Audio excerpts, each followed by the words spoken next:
Hi folks, you're with Tacitus Today, your pushback channel, and thank you for joining this audio live stream. Please listen to this presentation, this Donald Trump Inauguration Day presentation, as you would a radio broadcast. Now in this essay, I'd like to, well, firstly open by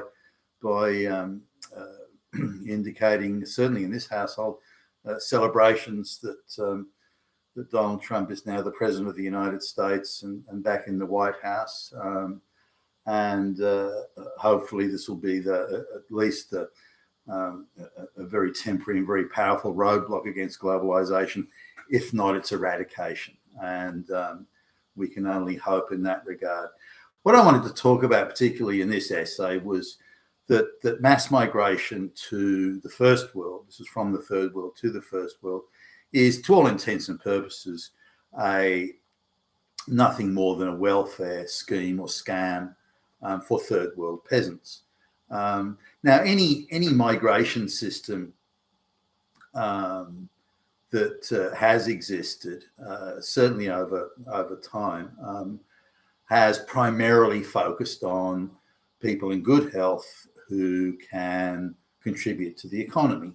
That is, they have skills or expertise or qualifications that are needed in the economy, and those people move to the front of the line, and they're the ones that are most likely to get an immigration status.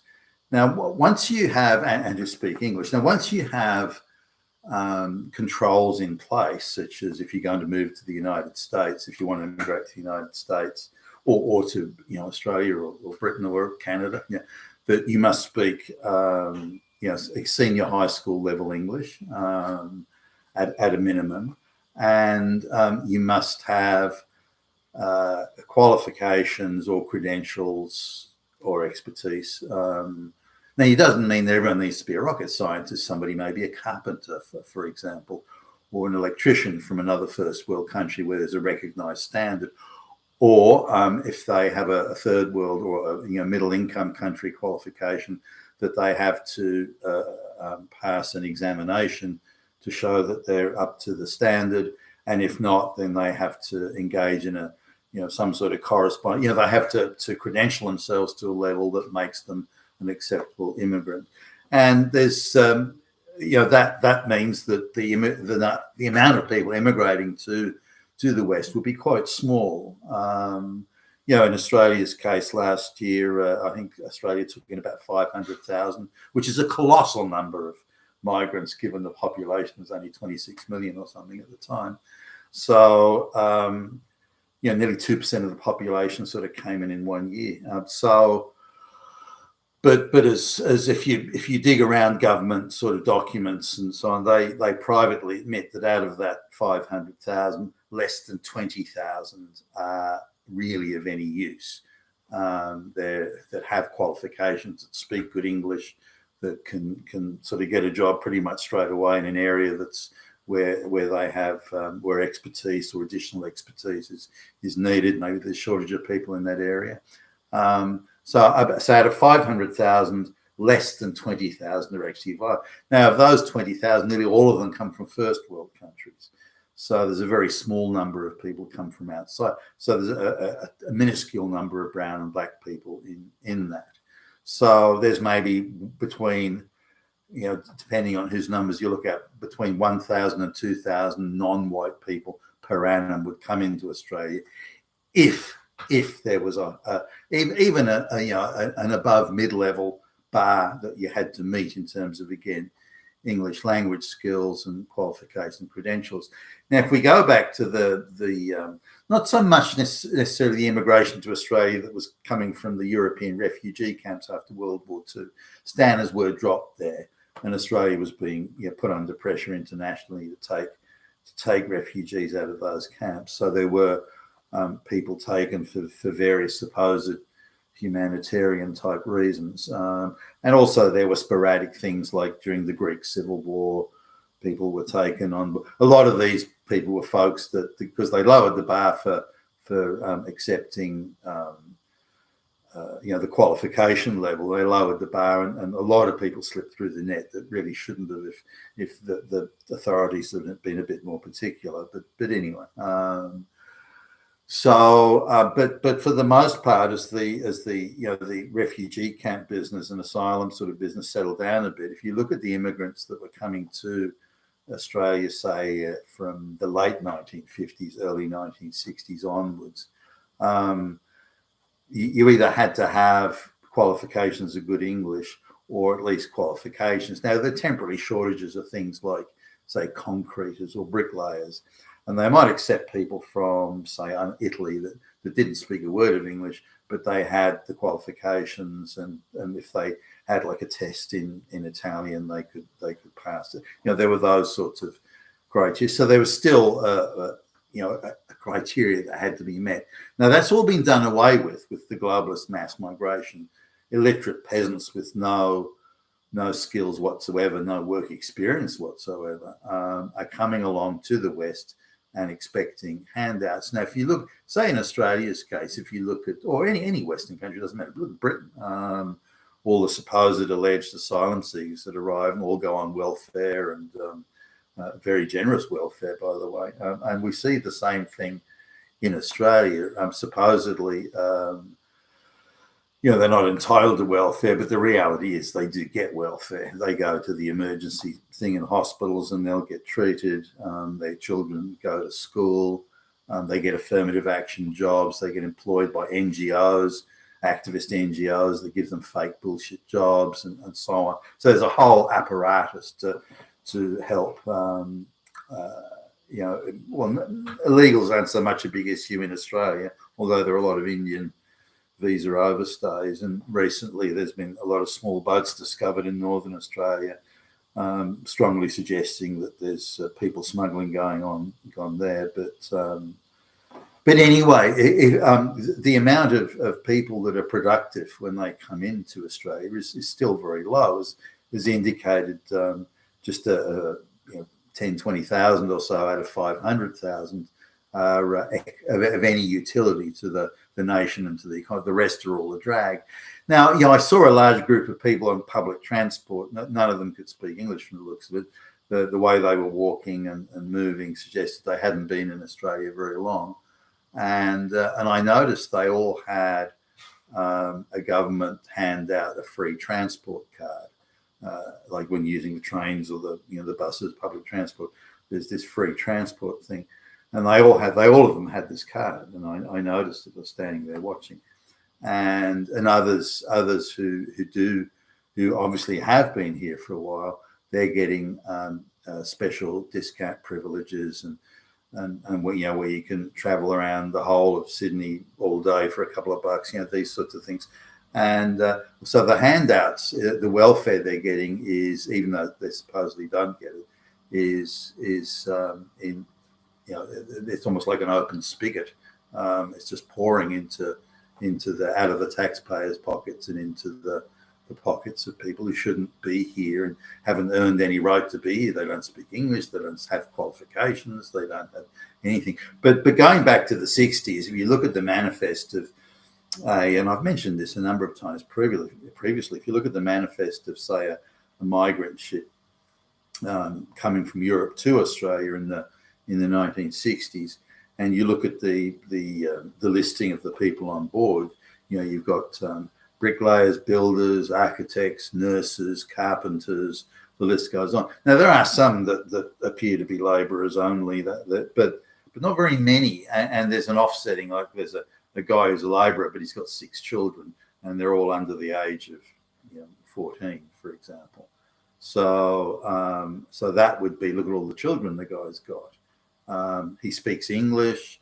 The children have all been educated in English schools.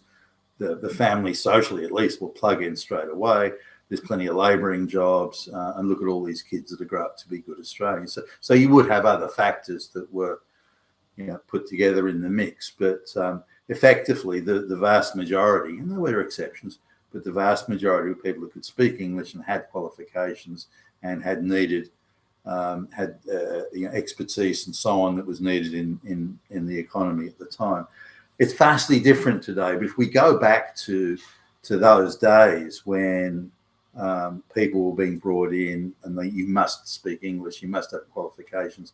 You're talking 50, 60,000 people a year into Australia, and that's it. And today there's 500,000 a year coming in, with a very small proportion that speak even a word of English and who come from very different societies. All of the people, pretty much, all of the people that were coming in the 1960s, apart from speaking English and so on, they came from Western Europe, Northern Europe. Most of them were British, but also there were, Dutch, Germans, and other West Europe. There were a few, the odd few sort of Greeks, a few Greeks. There was, French, but primarily. So people arriving all spoke English, and again, with rare exception. Now that is the proper default standard for an economy and an immigration system that wants to function, and that's what, as I understand it, the administration of President Trump wants to return to. Now, once you go to that standard at the high bar, where you have to, no, you can't speak English, buddy, sorry. Go away, go and learn English at a night school in wherever you are, and then come back and talk to us, in a couple of years' time. If you can speak English, you've got qualifications that are half decent. If you can speak English, we'll give you a proper hearing. We'll give you a fair hearing. If you want to be part of the Western society, part of the American society, you speak functional English. You can, you've got expertise and qualifications, and then of course we want to talk to you. But if you're an illiterate third world peasant with no expertise, no quality, you'll do nothing but draw welfare benefits, and your only purpose of coming is to get your hands on the free stuff. Then you're of no use to us. Thanks, but no thanks. And this is the thing. Now, I noticed that as that app, that phone app that the Biden goons and flunkies put out to make it easy for illegal people to enter the United States, that's been closed down, and riot police are now manning the bridges and the borders and the ports of entry. That's how easy it was. That's how easily it could have been fixed always. So they're there now, stopping people coming in. So there are, as what you'd expect, the stories of little Consuela always dreamed of a better life in America. That's all she dreamed of since a little girl. Little Consuela cries. She cries because she can. No, stop.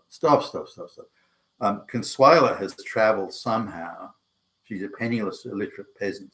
Somehow she's managed to travel nearly 5,000 kilometers to the US border. How did she get there?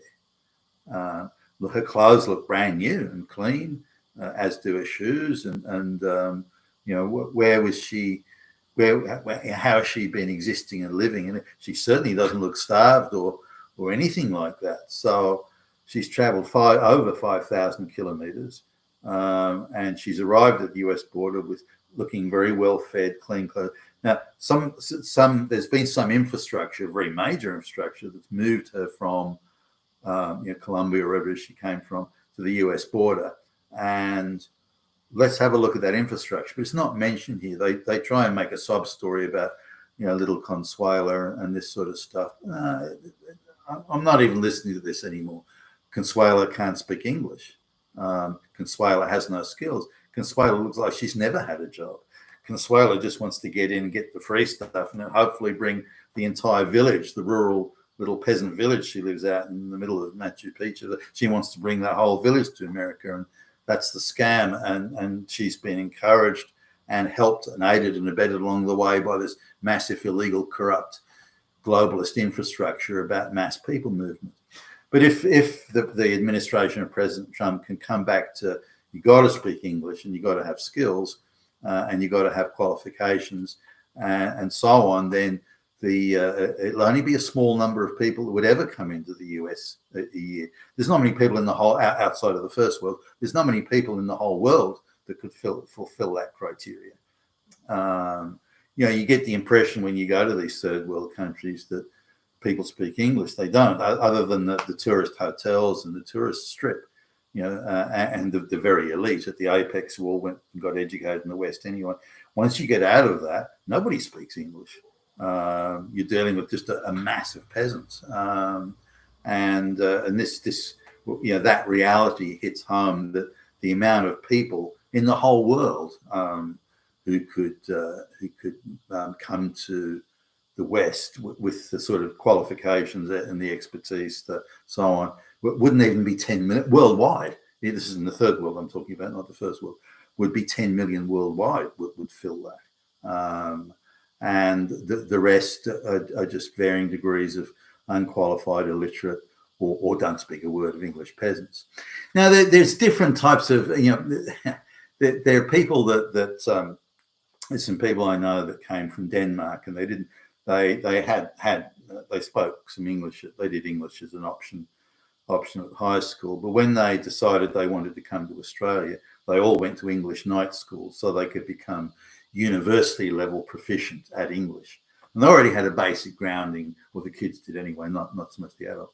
They already had a basic grounding in English anyway, just normally through the school system. But so they spoke a very good quality English when they eventually came to Australia. All of them had relevant qualifications.